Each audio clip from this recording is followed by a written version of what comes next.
En plein soulèvement égyptien, quand les frères musulmans convoquent une conférence de presse, la salle est pleine à craquer.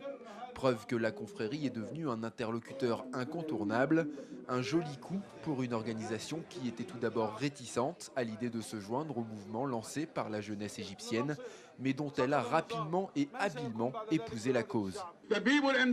Les gens dans la rue, dans tout le pays, les gens sur la place Tahrir, ils continuent avec une volonté très forte.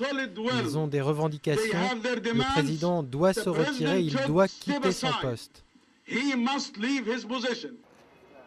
Tolérée mais bel et bien interdite pendant 50 ans, la confrérie islamiste a réussi en moins de 2 semaines un véritable tour de force, être invitée à la table des négociations par le gouvernement, un symbole politique fort. Ils ont gagné un statut de facto reconnu et ils auront aussi la liberté d'action politique et très probablement aussi ils auraient la libération de certains de leurs leaders qui sont en prison maintenant.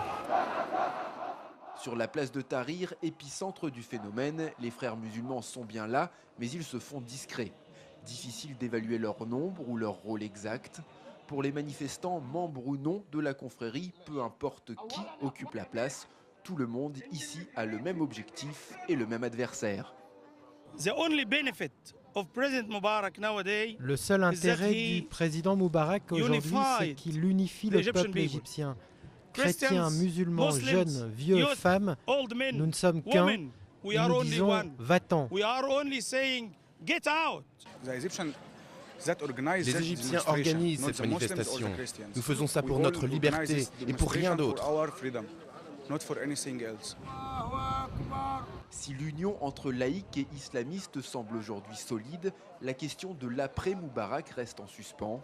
Les frères musulmans ont annoncé qu'ils ne présenteraient pas de candidat à l'élection présidentielle prévue en septembre, mais la confrérie n'a jamais caché son intention de prendre part ouvertement à la vie politique du pays ou encore d'établir la loi coranique en Égypte.